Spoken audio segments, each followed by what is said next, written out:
Dale Earnhardt Jr. buys an entire racing series with some help, but the rumors were true. Also, yeah, we're in a new studio setup.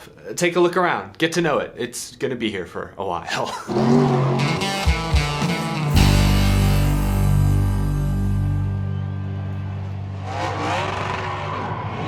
How's it going, y'all? My name is Eric. Welcome to Out of the Groove. Happy Monday. We've got some major stories to unpack, but first, I need your help. The team at NASCAR Pole Position and I are working on an all-new project for 2023, and we need NASCAR writers. There are paid positions available, both full-time and part-time, so if you're interested, please shoot me a direct message on Twitter with both your email address and an up-to-date resume, or you can send an email here, and both I and the NASCAR Pole Position team will see it. We'll make sure it gets passed along to the right people. With that being said, let's break in this new Out of the Groove studio by getting to the latest NASCAR news. First up, and I know I'm a few days late on this, but Chicagoland Speedway is back. Well, sort of. No NASCAR events are scheduled, but Super Motocross. They will compete at Chicagoland Speedway on September 23rd. Take a look at some renderings of what the track layout is going to look like.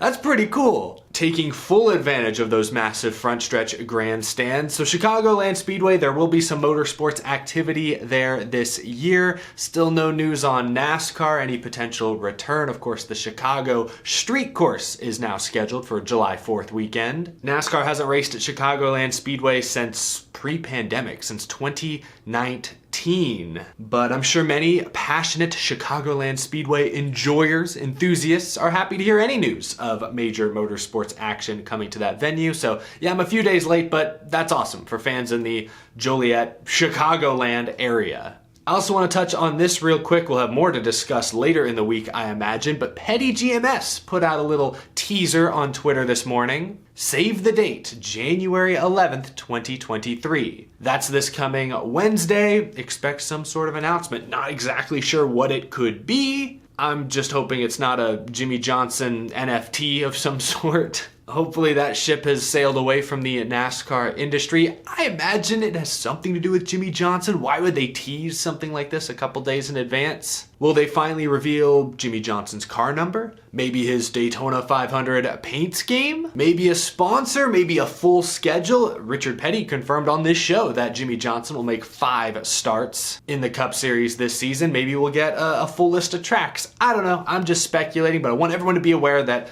come Wednesday, we'll be talking Petty GMS, assuming it's not an NFT announcement. The biggest news of the day that I want to spend the most time discussing is the Cars Tour late model series. There were rumors a couple months ago that Dale Earnhardt Jr. and his group were interested in purchasing this series. I think there were even some reports that then kind of got like retracted, sort of. Well, those rumors turned out to be almost 100% true. Dale Earnhardt Jr., along with Jeff Burton, Kevin Harvick, and Justin Marks, is purchasing the Cars Tour. In the press release, Dale Earnhardt Jr. said, quote, "This is a dream come true for me. I'm a huge fan of the Cars Tour and local short track racing. The competition, the tracks, and the drivers are some of the best around. These regional series are vital to the quality of racing you see at the top level. Jack McNelly, the Cars Tour founder, has done a tremendous job establishing the Cars Tour as a preeminent series, and I'm thrilled to be a part of its future." The group that's making this purchase, obviously Dale Earnhardt Jr., he mentioned it there, he's owned a car in the Cars Tour. He's actually raced in it recently at North Wilkesboro a few months ago. Dale Earnhardt Jr. is so much more than just a big name. I mean, he's used his big name, he's thrown his weight around to do some positive things to help bring North Wilkesboro Speedway back onto the NASCAR Cup Series schedule. He's helped discover and develop many of the great young drivers we've seen move through the NASCAR pipeline in recent years. He's an avid supporter of and competitor in these local short track races. He's a TV broadcaster, a podcast host. Dale Earnhardt Jr., I know it sounds like I'm kissing his ass, but nobody else in stock car racing has done anything close to what Dale Earnhardt Jr. has done since retiring from full-time Cup Series driving. And he deserves a lot of credit for that. But beyond Dale Earnhardt Jr., look at the rest of this ownership group. You got Jeff Burton, the mayor, highly respected, seen as a leader, a voice of the drivers in the current NASCAR Cup Series garage. That's a great choice, albeit maybe kind of a random one. Then you have Kevin Harvick. Kevin Harvick enters the room, everyone turns around and takes notice. And recently he was seen testing a late model that he and Rodney Childers helped put together. So clearly he's invested in late model racing, short track asphalt racing. Then you have Justin Marks, who's a little newer, a little younger than the rest of the group, but he's already proven he knows how to build a brand in racing. In just a handful of years, Trackhouse Racing has gone from basically an idea on a napkin to the runner-up for the NASCAR Cup Series Championship. They had the best-selling diecast last year with Ross Chastain's Martinsville diecast, bringing Pitbull in as an investor. So this group of Justin Marks, Kevin Harvick, Jeff Burton, Dale Earnhardt Jr., could you pick 4 better candidates to effectively own a racing series? I'm not so sure. Now, it's worth mentioning that those 4, I mean, they obviously have a ton of other responsibilities right now. They're not going to be running the day-to-day. In fact, not much is going to change there from the Cars Tour's perspective. The original founder of the Cars Tour, Jack McNally, and his team are going to continue to run most of the day-to-day operations. Here's what the press release today said. Aside from the ownership transition from Jack McNally, the Cars Tour will remain unchanged. The 2023 schedule is set with 19 race weekends, and McNally and his staff will continue to oversee operations and track events. The key addition will be the industry expertise brought by the current owners' respective business units: DEJ Management, Jeff Burton Autosports Incorporated, Kevin Harvick Incorporated, and Trackhouse Racing. The contingent will collectively aim to bolster the health and longevity of the Cars Tour by providing proficiencies in brand management, business strategy, and partnership acquisition and retention. When I first saw the news this morning, I must admit my brain immediately jumped to, what does this mean for NASCAR, specifically the Cup Series? And Dale Jr. owns an Xfinity team, Justin Marks, Cup Series team, Kevin Harvick is a Cup Series driver, Jeff Burton is like the head of the Drivers Advisory Council in NASCAR. So what does this mean for that side of things? Is this part of the ongoing tensions between the sanctioning body and the race team alliance around the next TV deal and what kind of cut of the purse money or the TV money they're going to get? What does this have to do with the larger picture? That's where my head initially went.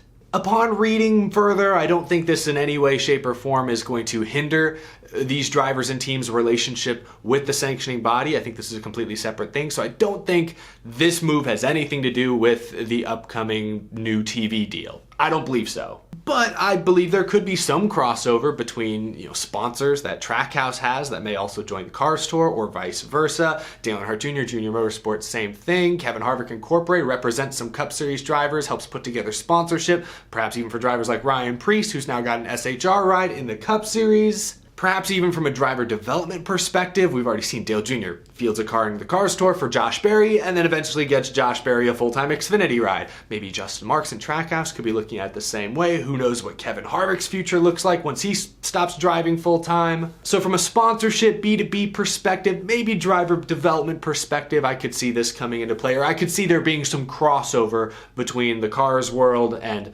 the NASCAR world, but a lot of that's just speculation on my behalf. This is just good news, I think, if you're a fan of grassroots short track racing. It reminds me of a funny tweet thread I saw about a week or so ago. It was during bowl week, all of the big college football games. I think it was, let me find the tweet. Yeah, here we go. Sports Business Journal tweeted that the Fiesta Bowl trophy cost $2.5 million.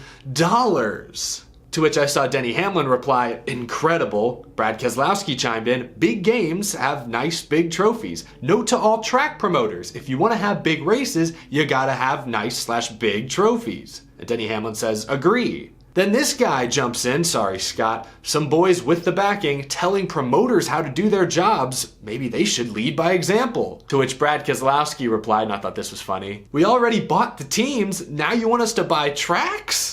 I mean, he's got a point. Now you have Dale Earnhardt Jr. and Kevin Harvick, as well as Justin Marks and Jeff Burton, buying a whole racing series. NASCAR drivers in general are taking on more and more of an ownership role in this industry, in just the American motorsports industry by and large. I think that's a good thing. And Justin Marks was a NASCAR driver. He was a driver first as well, so I could throw him into this bunch. Jeff Burton was a driver. I mean, they're all drivers. These guys are all, Jeff Burton, Justin Marks, Dale Jr., and Kevin Harvick are all drivers. And they just bought the Cars Tour. Brad Keselowski and Denny Hamlin are both drivers, and they bought into race teams. The drivers we all grew up watching and cheering for on the track, or at least people close to me in age grew up watching and cheering for on the track, are now in positions where they're trying to change the entire industry from within. I mean, Denny Hamlin and 23XI Racing have been at the forefront of the TV contract split debate. Kevin Harvick has been at the forefront of the safety discussions and concerns, especially at the end of last season. I already mentioned Dale Earnhardt Jr., who's basically doing everything. The drivers have a lot of influence, and they're using that influence to push for major changes.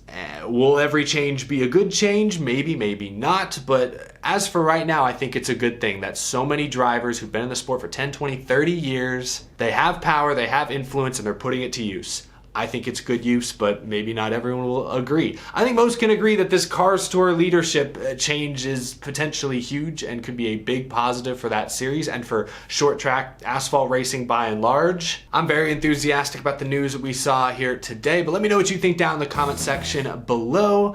That's gonna do it. Thanks for watching, y'all. If you're new to the channel and you love all things NASCAR, be sure to hit that subscribe button so you don't miss any upcoming content. As always, a big thank you to my Patreon supporters. Even in the new year, continuing the support, I greatly appreciate y'all. If you're watching this the day it comes out, tonight, Monday Night Racing returns to the channel. I'll be hosting and helping stream the Monday Night Racing Season 6 playoffs. So if you're a big iRacing fan, you just want to see some real world drivers take on some top content creators and other great sim racers, tune in tonight at 8 p.m. Eastern time right here. I'll be a part of the broadcast. Should be a great show. I appreciate the support, y'all. Thanks for watching. I'll see you in the next episode.